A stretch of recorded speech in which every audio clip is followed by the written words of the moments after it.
it's magical to go back to work with Matt. It was a little scary, right at the beginning because, well, last time we worked together, Born Identity launched a billion-dollar franchise. So you're like, and a great friendship, a lifelong friendship. There's a lot on the line. We could mess up the friendship. We could mess up, maybe it's sort of terrifying. So it was so amazing. Right from day one of working together, it was like we were back 20 years ago making Born Identity. Like no time had passed.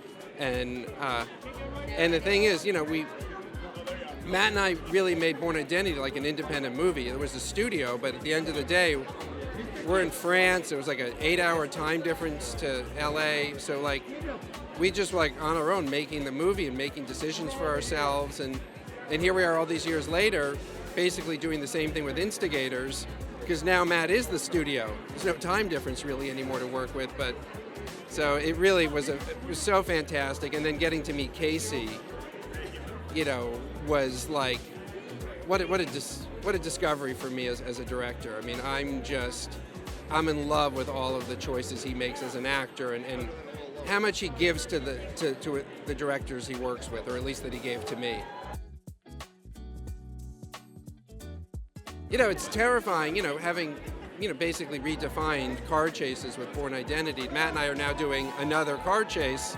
How do we live up to what we did before? But what I love about the Instigators script is that we had this really unbelievable dynamic in the car during the chase, because Matt's got suicidal tendencies. Casey Affleck's discovering that. Their therapist, Hong Chow, is in the car trying to coax Matt into slowing down. Casey doesn't want her to slow him down. So what was available to me in Instigators that I didn't have on Born Identity was a chance to do an incredibly exciting car chase and then do the interior, what's happening inside the car, actually be more exciting than what was happening outside the car. Occupied. Okay. It happens during the at one of the more tense moments in the movie when there was something Matt improvised, and Matt's playing the straight guy in Instigators to Casey Affleck's sort of more flashy character. But the reality is that Matt Damon's a phenomenal comedian. He's really funny, and so that moment, for instance, is something he improvised. But I really think Instigators, it was like Matt and I wanted to make a comedy together because he's really funny.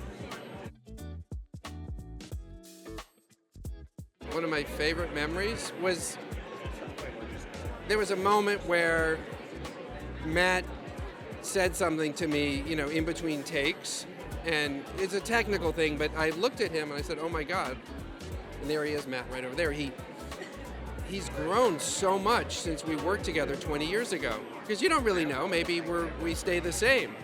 I was like, he has really matured as a human being, as an actor, as somebody who can support the directors he works with.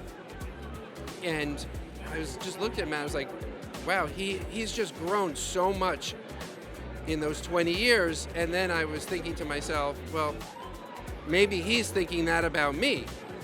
Because you don't really know. You're in your own body. You don't know if you've grown. And so I sort of hung on to that for the rest of Instigators as thinking maybe that I have matured in those 20 years.